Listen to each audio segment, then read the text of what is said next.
Duluan mana maghribnya Semarang sama Sabang? Semarang. Duluan Semarang ya.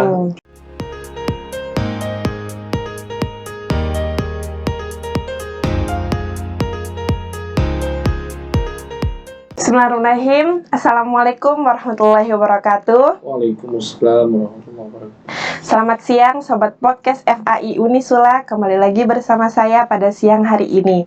Saat ini saya bersama Bapak Dr. Muhammad Khairun Nizar. Selamat siang Bapak. Beliau adalah dosen FAI Unisula sekaligus Ketua Prodi Hukum Keluarga Islam. Apa kabarnya Bapak? Alhamdulillah baik Pak Arzeta. Ya, Dengan baik juga kan? Alhamdulillah baik Pak. Saat ini kita akan podcast ya Pak. Podcast kita pada siang hari ini bertemakan prediksi awal Zulhijjah 1446 dan Idul Adha. Di Indonesia ini biasanya pelaksanaan hari raya ada yang berbeda-beda tanggal pelaksanaannya. Kemudian kira-kira pada Idul Adha tahun ini apakah ada perbedaan pelaksanaannya Pak? Terima kasih Mbak Arzeta. Assalamualaikum Sobat Podcast FAI yang saya hormati. Baik, langsung saja. Jadi memang momentumnya ini pas karena sidang isbat insya Allah akan dilaksanakan besok Selasa ya. Jadi kali ini kita akan membicarakan tentang ya sedikit banyak memprediksi lah ya, memprediksi kira-kira apa yang berjalan, apa yang terjadi nantinya di hari Selasa, baik nanti di di Ru'yatul Hilalnya sama sidang isbat. Kebetulan memang ya saya diamanati untuk menyampaikan itu semua. Kebetulan juga beberapa teman-teman sudah tanya, kira-kira ini Idul Adhanya jatuhnya hari Sabtu atau hari Jumat ini. Nah itu jadi sudah jauh-jauh hari banyak ya teman-teman yang ada beberapa yang tanya kepada saya. Nah ini momentum ini saya kira perlu untuk saya jelaskan bagaimana kira-kira nanti yang terjadi di Ru'yatul Hilal sama di sidang isbat. Jadi bagaimanapun kita di Indonesia itu memang ada perbedaan-perbedaan seperti itu ya Mbak ya. Nah ini nanti di Idul Adha nampaknya hampir mirip dengan awal Ramadan kemarin. Ya hampir mirip. Nah, kenapa mirip? Karena secara hitungan, secara hisab ya, secara hisab seluruh wilayah di Indonesia ini nanti diprediksi akan hari Selasa ya. Hari Selasa itu nanti kan tanggal 29 Dzulqa'dah. Jadi kan juga pernah dulu ya kita ikut tim Ru'yatul Hilal, kita kira-kira kuningan ya bareng sama teman-teman yang lain. Betul Pak. Dan dengan juga waktu itu pengalaman pertama ya. Iya, pengalaman pertama dan langsung melihat. Nah, itu langsung berhasil Pak. Itu rezeki yang luar biasa. Sementara saya sudah bertahun-tahun baru lihat Ru'yatul Hilal itu ya. Jadi betapa proses Ru'yatul Hilal itu memang sesuatu yang yang susah karena kita melihat benda langit yang kecil di luasnya cakrawala, di luasnya langit yang semacam itu. Sehingga kita butuh alat macam teropong dan lain sebagainya.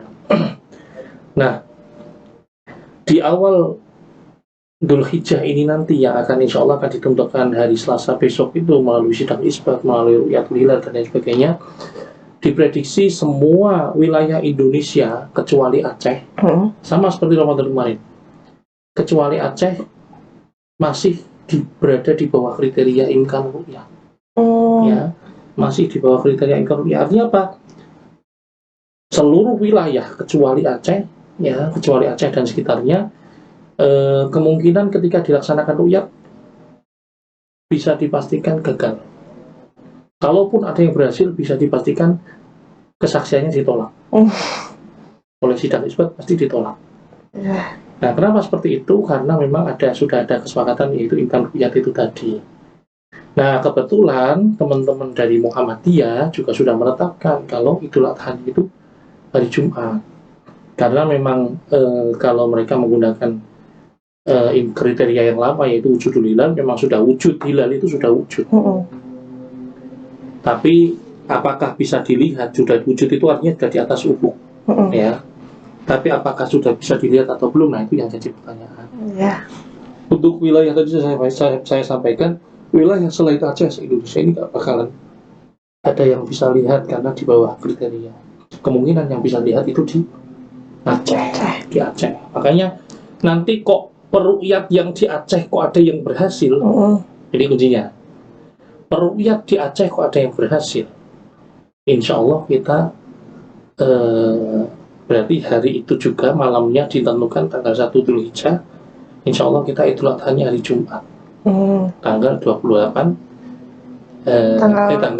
tanggal 28 itu berarti nanti 1 Dzulhijjah, tanggal 6 ya. Tanggal 6-nya itu nanti hari Jumat kita Idul Adha. Berarti Arafahnya tanggal 5. Itu kalau di Aceh ada yang peruqyat berhasil seperti Ramadan kemarin seperti itu. Tapi seandainya peruqyat di Aceh nanti gagal, secara otomatis kemungkinan masih ada 2 kemungkinan. Bisa kemungkinan diistiqmalkan, artinya nanti kita Idul Adha hari Sabtu, ya. Terus kemudian kita Dzulqa'dahnya diistiqmalkan sehingga tanggal 1-nya baru tanggal 29. Atau kemungkinan yang kedua tetap dianggap ditetapkan sebagai tanggal baru berdasarkan imkan ruqyat di Aceh. Bisa jadi seperti itu. Nah, makanya kita nunggu aja lah. Lebih bijaknya nunggu hasil sidang isbat itu tadi. Tapi prediksi kurang lebih seperti itu. Ya, baik Bapak. Kenapa sih Pak kok ada perbedaan seperti itu di hampir setiap tahun selalu ada perbedaan? Ya, itu tidak lepas dari kriteria yang digunakan. Kriteria yang digunakan berbeda-beda. Kriteria yang digunakan oleh teman-teman Muhammadiyah, kalau kriteria yang lama itu adalah wujudul hilal. Wujudul hilal itu artinya berapapun ketinggian hilal asalkan di atas ufuk berarti sudah wujud, berarti sudah tanggal baru. Nah, tapi kalau teman-teman dari NU, dari ormas lain, termasuk yang biasanya dipakai oleh pemerintah itu adalah harus melalui proses namanya ru'yat bil fi'li. Jadi ketika tanggal 29 Dzulqa'dah ya. Kalau ini nanti 29 Dzulqa'dah akhir bulan Hijriah tanggal 29 itu dilaksanakanlah ru'yatul hilal se-Indonesia. Ya, se-Indonesia. Kalau ternyata semuanya masuk dalam kriteria imkan, berarti nanti dimanapun berhasil dianggap berhasil ru'yat itu. Tapi karena Dzulhijjah ini nanti awal Dzulhijjah ini nanti adalah yang mungkin bisa diruqyat hanya Aceh, ya berarti yang dianggap cuma Aceh. Yang lainnya bukan tidak dianggap, tapi memang karena di bawah kriteria itu tadi. Kalaupun ada yang berhasil, bisa dipastikan ditolak. Jadi karena perbedaan kriteria itulah yang kemudian menjadikan penentuan Dzulhijjah, Ramadan, Syawal berbeda. Muhammadiyah yang baru malah justru pakai kalender Hijriah global tunggal. Ini malah nampaknya sebagaimana yang diprediksi oleh para pakar, kita akan semakin sering berbeda karena KHGT itu konsepnya menggunakan matlak global, jadi satu dunia. Semakin luas kan, jadi ya nggak tahu lah nanti apa yang terjadi. Tapi kurang lebih seperti itu. Kalau Muhammadiyah masih pakai yang lama, ya wujudul hilal itu hilal sudah wujud di Indonesia sehingga mereka sudah mengumumkan awal-awal. Karena memang sebenarnya yang seperti itu dihitung tuh bisa, diprediksi bisa. Tapi kalau teman-teman NU dan lain sebagainya itu memang yang prediksi itu bisa, tapi prediksi atau yang kita sebut hisab itu untuk pedoman ruqyat. Jadi ruqyat, jangan pernah kan? Diincar nanti teropongnya menghadap kemana, ya kan? Nanti ketinggian berapa dan lain sebagainya. Terus kemudian nanti pas jam berapa, ngelihatnya pas jam berapa, pas apa. Nah, jadi kurang lebih seperti itu. Jadi hisab kalau di NU, kalau di teman-teman yang lain yang berpedoman pada ru'yat bil fi'li itu, hisab dijadikan pedoman, bukan acuan utama, ya, bukan hasil, bukan. Sementara kalau teman-teman mau ya hisab itu juga kan hasilnya jadi sudah di atas ufuk, berarti sudah tanggal baru. Kira-kira seperti itu alasannya. Oke, baik Pak.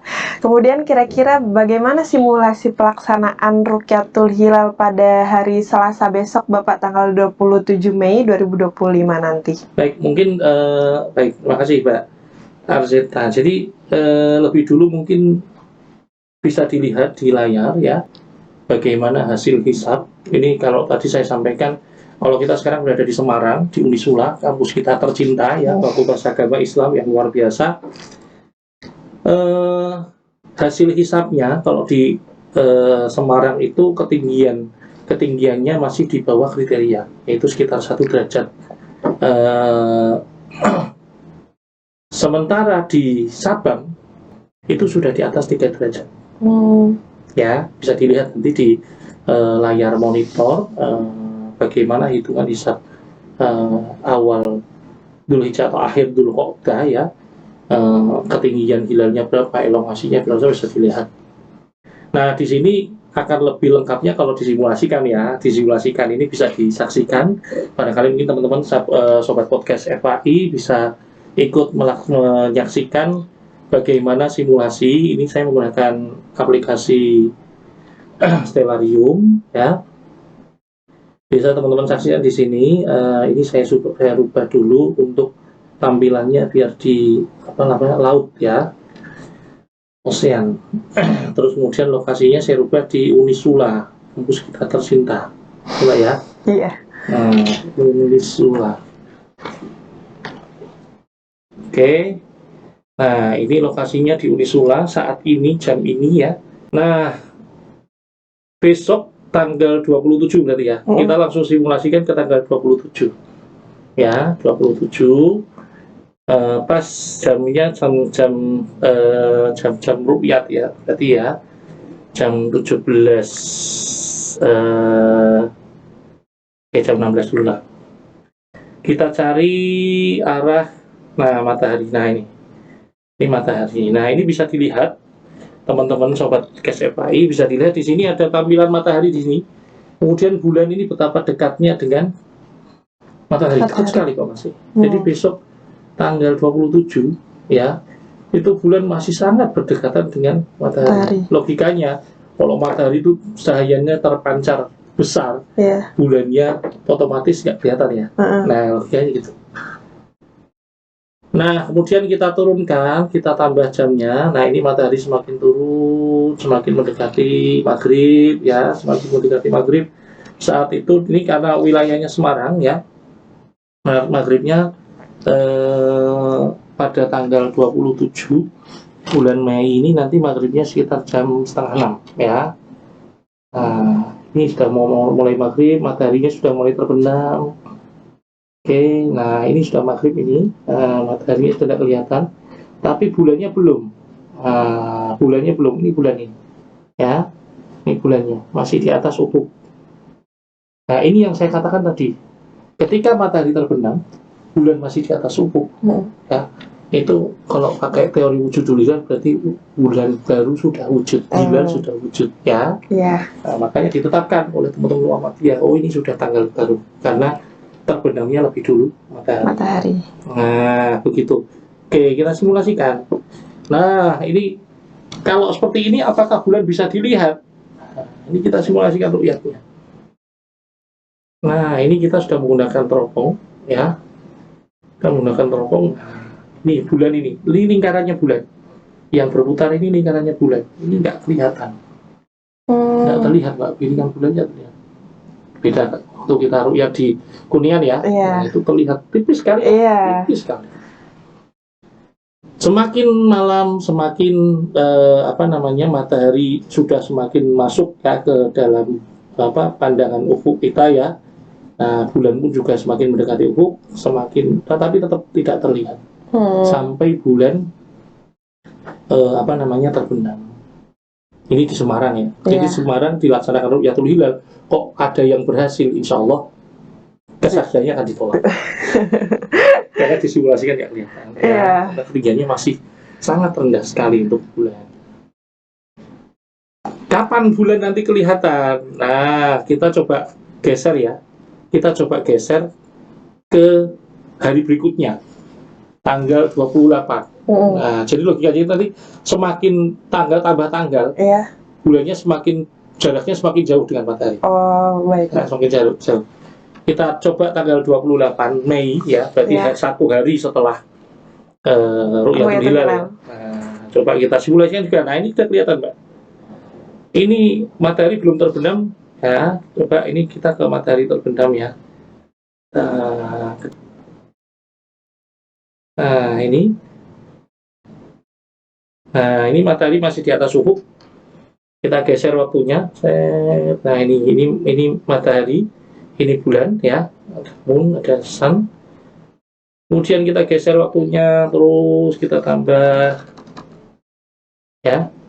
Semakin lama matahari semakin terbenam, cahayanya pun juga semakin melemah, semakin hilang ya. Ini matahari sudah terbenam ya, matahari sudah terbenam sudah maghrib. Tapi efek dari cahayanya matahari masih besar sekali, jadi berpengaruh. Terus kita semakin ke dalam mataharinya ya, semakin masuk. Nah, ini langit sudah mulai gelap. Langit sudah mulai gelap. Nah, di sini baru biasanya untuk bisa dilihat itu biasanya sini. Ketika langit sudah mulai gelap, bulan sudah mulai piringan dari hilal sudah kelihatan. Nah, ini kita simulasikan, kita teropong nih. Ya. Nah, ini kelihatan. Itu seperti ini. Tapi ini tampilan teropong ya. Tampilan mata nggak bisa seperti ini. Tampilan teropong itu ya berarti ya sudah ada pembesaran artinya ya. Nah, semakin malam semakin terlihat. Nah, diprediksi pada saat itu nanti bulannya terbenamnya adalah jam 18.28. Jadi ada waktu yang cukup lama untuk melihat hilal pada tanggal 28 ya. 28 maghrib tuh. Beda dengan tanggal 27, waktunya sebentar. Ya, waktunya sebentar. Jadi mulai hilal mungkin dilihat sampai tenggelam ke ufuk, waktunya cuma sebentar. Ini simulasinya. Ya, ini simulasinya itu Nah, ini wilayahnya di Semarang masih. Terus kalau di Sabang gimana, Ustadz? Nah, kita bisa pindah ke Sabang melalui aplikasi. Ini kita bisa berpindah kemana-mana ya dalam waktu yang relatif singkat ya. Sabang. Oke, ini kita di Sabang tanggal 27 ya. Nah, tanggal 27 jamnya jam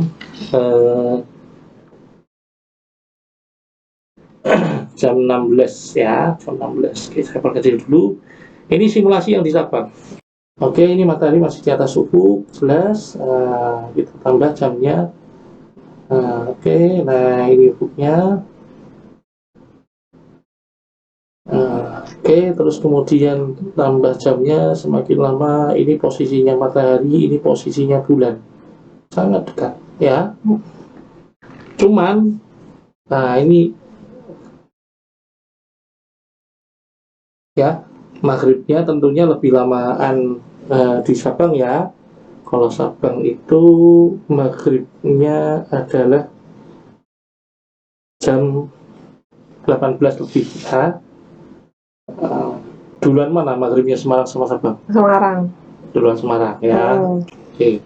Otomatis duluan Semarang. Ini belum maghrib nih. 18.30 belum maghrib. Sampai ya ini udah masuk maghrib. Ya. 18 lebih 49 termasuk maghrib. Nah, ini masuk maghrib, bulannya bagaimana? Bisa diteropong apa enggak? Nah, ini bisa kita lihat. Nah, sangat tipis sekali. Ya, itu di tanggal 27, Pak. Tanggal 27. Nanti tanggal 28 otomatis ya. Jadi itu simulasinya kita kurang lebih seperti itu. Nah, terus hasil yang seperti inilah yang biasanya nanti langsung dikirim ya dari berbagai wilayah itu dikirim ke Kementerian Agama. Di sana sedang terselenggara sidang isbat. Setelah sidang isbat nanti baru diputuskan. Kalau memang di wilayah Aceh ada yang terlihat, bisa langsung diputuskan. Oke, besok adalah mulai Idul Hijjah, berarti hari raya Idul Adha jatuh hari Jumat. Ya. Tapi kalau ternyata nggak ada yang lihat dan oleh pemerintah diputuskan istiqmal Dzulqa'dahnya, otomatis malam itu ada tanggal 30 Dzulqa'dah, tanggal satunya baru tanggal 29 Mei. Otomatis Idul Adhanya hari Sabtu. Nah, itu kira-kira prediksinya ya. Simulasinya sudah saya sampaikan. Ya, semoga paling tidak sedikit informasi yang semacam ini bisa bisa membuat kita merencanakan, karena yang namanya manusia itu memang berencana, apalagi Idul Adha itu kaitannya dengan penyembelihan kurban dan lain sebagainya. Tentunya teman-teman yang biasa aktif di masjid itu tahu dan gelisah tentang itu. Iya. Hanya kalau saya sendiri sudah saya sampaikan di teman-teman pengurus masjid ya, kalau memang ingin aman penyembelihannya kan kita bisa menyembelih nggak harus di tanggal 10 Dzulhijjah. Iya. Apalagi kalau 10 Dzulhijjah itu nanti ternyata hari Jumat, mepet waktunya dengan Jumatan. Udah nyembelihnya nanti di hari Sabtu. Ya, biar agak luas lah ya waktunya ya, nggak mepet sama Jumatan dan lain sebagainya. Itu win-win solutionnya akhirnya itu. Apalagi kalau diputuskan Idul Adhanya hari Sabtu ya sudah ya itu monggo, kalau Sabtu, Minggu, Ahad bisa ya. Itu Mbak simulasinya kira-kira. Baik, terima kasih Bapak atas ilmunya. Semoga kita semua bisa mengambil ilmu dari podcast ini. Terima kasih, sekian podcast FAI pada siang hari ini. Wassalamualaikum warahmatullahi wabarakatuh. Waalaikumsalam warahmatullahi wabarakatuh.